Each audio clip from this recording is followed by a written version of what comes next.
Hello, my most amazing artists. Today we're going to learn about the most famous artist in France, Claude Monet.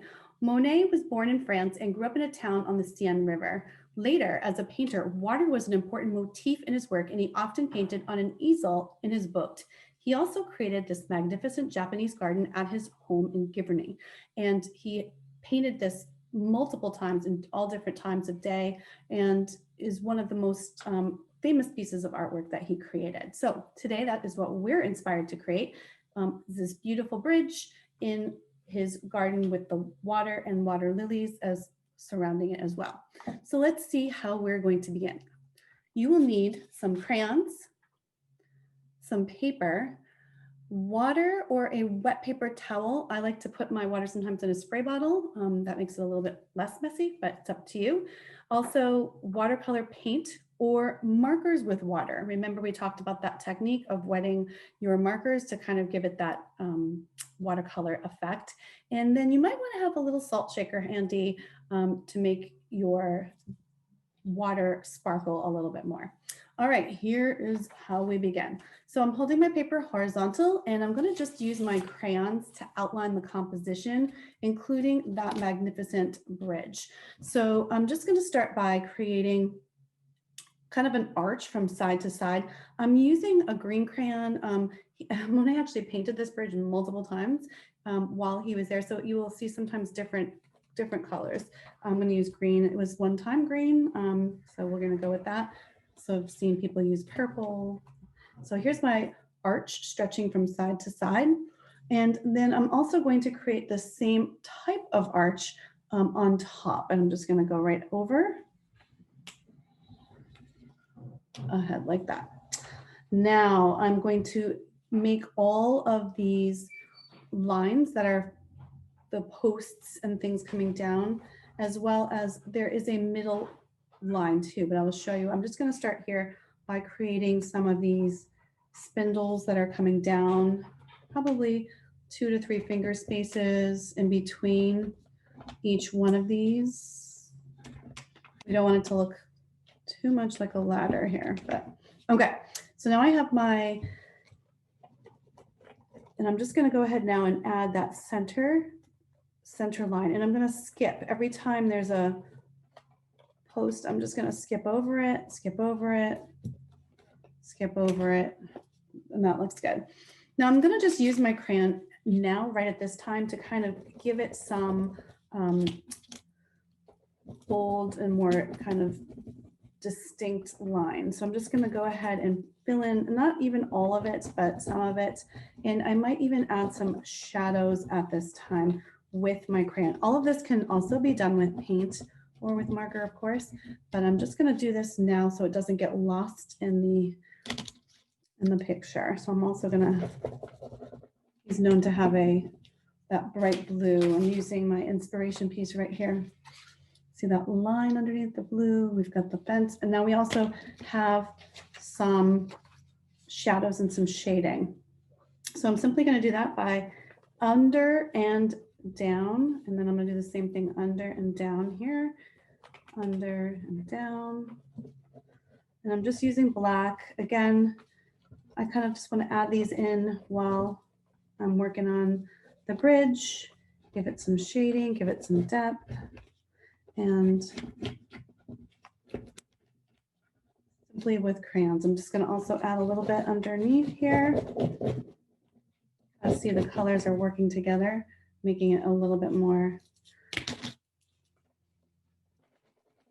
three-dimensional, giving it some form. Okay, so I'm pleased with that. Now I'm going to think about the landscape. You can see right down the center is all pond, but there's also a lot of greenery along the sides. So you can consider just outlining a little bit. I might just put some trees and such along the side here, leaning over.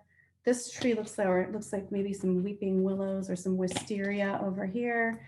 So maybe some of that dangling down. And notice I'm just giving you the impression. That's the idea, like, oh, there's something there. I'm not exactly sure what type of tree it is, but it's there.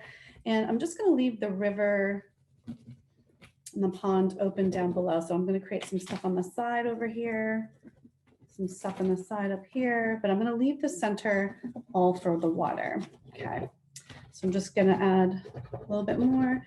While I'm here with my green crayon, I'm also going to add some of those lily pads. Now, clearly there's a lot of lily pads there. Remember, he dabbed his brush for all of that beautiful color, but we're just going to give, again, the impression that some are there. I'm just going to add some that are overlapping, some that are closer. The ones that might be closer might look a little bigger. And I'm just going to put some lily pads up here, like it's the river going this way. Okay. Now I'm also going to add some of those beautiful flowers that are on the lily pads. So I'm just going to a letter U and then just kind of give it some lines in the middle. Nothing too fancy, the letter U. If you want to add some double color, I'm adding some double color there. See how it gives it, again, a little bit more dimension, kind of kicks it up a notch. You can do all the same color flowers. You can do some different colors. There's also white and yellow. White is perfectly fine. You can't see me using it now, but when I go over it with the watercolor paint, you will see how it kind of transforms. Okay, so I'm just going to fill in some of those. You can even just do little bouts of color here and there. Remember, we're just giving the impression of things. So even if they're not fully formed lily pads in there, we can still give the impression that they're there. So I might just color some of these in a little bit so they don't get lost in the water. You want to add some of your green tones now. I could certainly go back and paint them in green, but it might get all running together. So I'm just going to color those in. Again, adding some impressions. Those are just impressions of what is under the embankment here, and maybe some more green going all the way down out into here. Okay, once you have all of your elements kind of composed on your paper, now it is time to think about adding your color.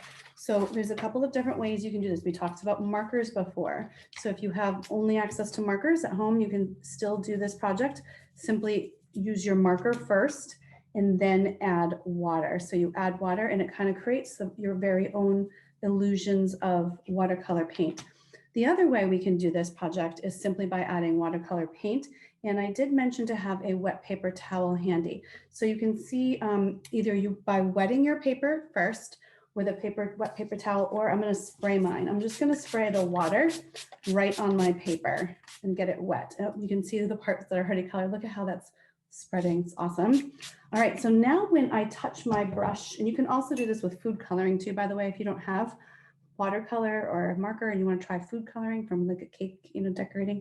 Now I'm just going to add drops of, look at that. You just drop it in and it kind of just does its own thing. If you notice it's not doing its own thing, it might be a time to give it another spritz or add some water with your watercolors. And I'm just going to go ahead and add some of my blues and my greens. I'm going to come off on the side too. Don't forget about those lovely greens on the side. I don't want those to get lost. So I'm going to paint some of those in. And then also up on the top, remember those look like they were all like kind of hanging down. And you can create your own colors simply by adding a little bit of black in the paint, and it makes it a little darker. Add a little green, yellow to green, and it makes it a little more lime colored and lemony looking. You can dab your paintbrush. You can try different, especially with a Monet. That would be kind of a nice nod to what he would consider those impressions of light. All right, there's some branches in there. All right, I'm going to keep going with my water. I kind of noticed it stopped over here, so I don't want puddles too badly. I do want it to get wet enough though so that I can kind of watch it do its thing. There we go. Your brush can also help it along. If you go, you're able to go right on top of your crayons because it's going to resist. So don't feel bad about going right over your bridge, right over your lily pads, as long as you colored them in. You can even add some purples in the background. Some purples coming through here. And I mentioned salt in the supplies as only for a little extra flare. So if you want to try this little extra flare, you can simply use regular table salt. And if you have a shaker, that's probably best. I'm just going to sprinkle with my hands a little bit right where I want it. So I'm going to put most of it in the water. You can see already it's kind of changing the colors. As you can see, I'm going to let it dry with the salt right on there. And when you're finished, when the painting is completely dry, you'll notice that those granules make extra special little pockets of color. So it gives it a little extra flair. So go ahead, finish up, make sure you have no peekaboo spaces unless you want it to be white, then it can stay white, but most of the time it should be filled in. I'm going to add some shadows. Again, you can add paint.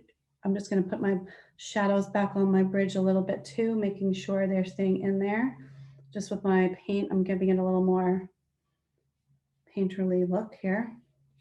So I just grabbed a tiny bit of black because black goes a long way. It's very bold. All right, so now I have my bridge and my water lilies and a beautiful Monet. So I hope you enjoyed creating with me today, and I look forward to creating with you again next time.